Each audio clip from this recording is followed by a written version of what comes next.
Everyone, कैसे हैं आप सभी। स्वागत है आपका हमारे YouTube channel Goldy Story Point पर। आज की कहानी है रात वाली बासी रोटी।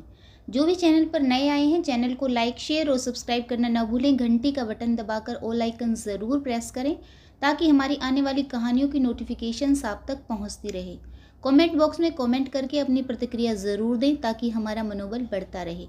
तो चलिए शुरू करते हैं आज की एक और नई बेहतरीन कहानी।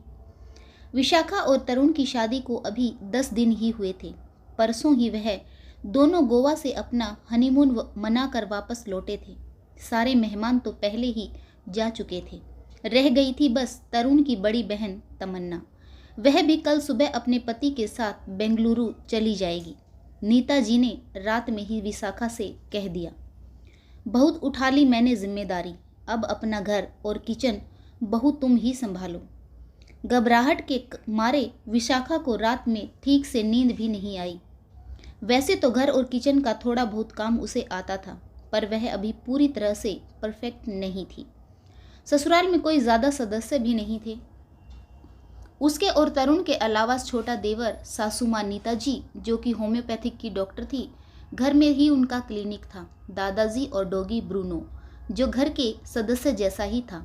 तरुण ने बताया था कि जब वह 12वीं में था तो उसके पापा का देहांत हो गया था। तब से दादाजी उन लोगों के साथ ही रहते हैं। तरुण अभी सो रहा था। विशाखा जल्दी से फ्रेश होकर किचन में पहुंची तो सासू माँ चाय बना रही थी। हंसकर बोली, इतनी जल्दी क्यों उठ गई बेटा? लगता है मेरी कल रात वाली बात को तुम ज़्यादा ही सीरियसली ले गई। उठ गई हो तो चलो तुम भी चाय पी लो। फिर चाय पीते पीते वह विशाखा को बताने लगी, हमारे घर में इतनी जल्दी कोई नाश्ता नहीं करता। देखो अभी दोनों भाई सो रहे हैं। मैं सुबह वॉक करने जाती हूँ, ब्रूनो को भी 2 चक्कर लगवा लाती हूँ। उसके बाद अपनी और बाबूजी की चाय बना लेती हूँ। इन दोनों का तो कुछ पता नहीं है कब उठेंगे और क्या खाएंगे। कभी दोनों जल्दी उठकर जिम चले जाते हैं। मेरे हिसाब का कुछ खाना हो तो मैं बना देती हूँ, वरना दोनों अपना नाश्ता अपने आप बना लेते हैं। बाबूजी सुबह नाश्ता करते नहीं, वह सीधा खाना ही खाते हैं। राधा 10 बजे तक आ जाती है, वह आकर खाना बना देती है। फिर नीताजी बोली, मेरे से तो जो करवाना हो सुबह करवा लो, उसके बाद तो मेरे पेशेंट आना शुरू हो जाते हैं, फिर मुझे टाइम नहीं मिलता। अब तुम आ गई हो तो नाश्ते की जिम्मेदारी तुम ही संभालो। पूछ लेना जिसे जो खाना हो बना देना। मैं ज़्यादातर कॉर्नफ्लेक्स ही लेती हूँ। तुम धीरे धीरे सबकी पसंद भी जान जाओगी। और हाँ, रोज़ तो राधा अपने मन मुताबिक कुछ भी बनाकर चली जाती है। अब उसे तुम अपनी निगरानी में उससे खाना बनवा लिया करना। जब भी जो भी सबको खाना हो उनकी पसंद का ही खाना बनवाना। विशाखा सभी बातों पर सिर हिलाकर हामी भर रही थी। इससे पहले कि वह नाश्ते के बारे में कुछ पूछती, नीता जी का फ़ोन आ गया और वह बात करती हुई बाहर चली गई। विशाखा ने कमरे में जाकर तरुण से पूछा तो वह बोला, कुछ भी बना लेना, बस पूरी परांठे मत बनाना। मुझे सुबह सुबह ऑयली खाना पसंद नहीं है। जब तक विशाखा कमरे से वापस लौटी, नीता जी नहाने जा चुकी थी। विशाखा ने अपनी समझ से पोहा और सैंडविच बनाकर ड्राई फ्रूट्स बनाकर फ्रूट्स काट दिए। सबका नाश्ता टेबल पर लगाकर दादाजी को बुलाने जा ही रही थी कि सासू माँ ने टोक दिया, अरे वहाँ वह नाश्ता कहाँ करते हैं? तुम्हारा मन है तो जाकर बुला लाओ। दादाजी ने जब सुबह सुबह विशाखा को अपने कमरे में देखा तो देखकर बहुत खुश हुए और बोले, बेटा मैं तो नाश्ता नहीं करता, शाम को ही राधा से 1 रोटी अधिक बनवा लेता हूँ और वही रोटी सुबह चाय के साथ खा लेता हूँ। पर आज तुमने बनाया है तो थोड़ा थोड़ा ले आओ, मैं खा लूँगा। विशाखा ने 1 प्लेट लगाई और दादाजी को दे आई। अगले दिन से वह रोज़ सुबह उठकर दादाजी के लिए 1 गरम रोटी बनाकर उन्हें चाय के साथ दे आती। दोपहर में भी खुद खाना देने जाती। जब तक वह खाना खाते वह वहीं पर दादाजी के पास ही उनके कमरे में बैठी रहती। दादाजी भी खुश रहने लगे। इस बात को कुछ महीने हुए थे कि एक दिन सुबह दादाजी के लिए विशाखा रोटी बना रही थी तो सासू माँ ने टोक दिया, अरे विशाखा बहू, ताज़ी रोटी बनाने की क्या ज़रूरत है, रखी तो है इतनी सारी रात वाली बासी रोटियां, वह ही दे देती।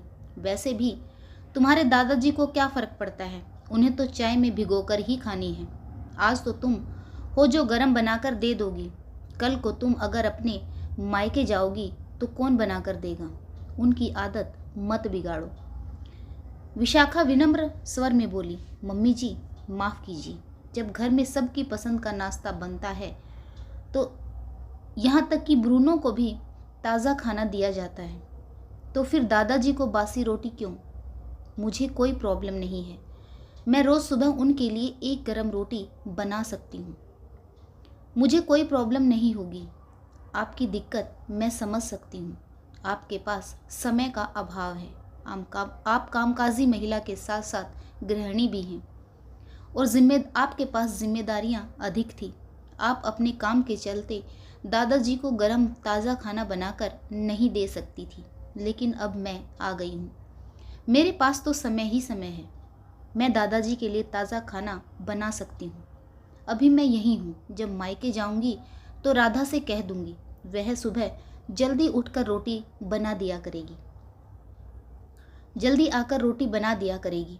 थोड़े से पैसे ही तो ज़्यादा लेगी। आगे से अगर रात वाली रोटियां बचेंगी तो मैं खा लिया करूँगी, परंतु दादाजी को नहीं दूंगी। मम्मी जी, अच्छा नहीं लगता कि हम सब अपनी पसंद का नाश्ता करें और घर के बड़े बुजुर्ग रोज़ बासी रोटी खाएं। वैसे भी बात सिर्फ एक रोटी की नहीं है, दादाजी की अहमियत की है। क्या हम उन्हें इतनी भी अहमियत नहीं दे सकते। विशाखा की बात बिल्कुल सच थी। सास ने विशाखा को आशीर्वाद देते हुए कहा, जैसा तुम ठीक समझो, तुम्हारा घर है, जो चाहे करो। दादाजी किसी काम से अपने कमरे से बाहर निकले थे तो दोनों की बातचीत सुनकर उनकी आंखें भर आई और विनम्र स्वर में बोले, खुश रहो मेरी बच्ची। विशाखा के रूप में दादाजी को समझने वाला एक साथी मिल गया था। वह कुछ देर उनके पास बैठती, उनके ज़माने के किस्से बड़ी गौर से सुनती, कभी कभार उनके मोबाइल पर भजन आदि चला देती। बड़े बुजुर्गों को और क्या चाहिए, बस अपने बच्चों का थोड़ा सा वक्त और सम्मान ही तो चाहिए। जो भी चैनल पर नए आए हैं, चैनल को लाइक, शेयर और सब्सक्राइब ज़रूर करें। आशा करती हूँ आपको यह कहानी ज़रूर पसंद आई होगी। अपनी प्रतिक्रिया कमेंट बॉक्स में लिखकर ज़रूर दें। अपने बुजुर्गों को सम्मान दें, उन्हें थोड़ा सा समय निकालकर उनके प्रति अपनी जिम्मेदारी का निर्वाह करें। आशा करती हूँ आपको यह कहानी ज़रूर पसंद आई होगी। जय हिंद, वंदे मातरम, भारत माता की जय। जय जवान, जय किसान।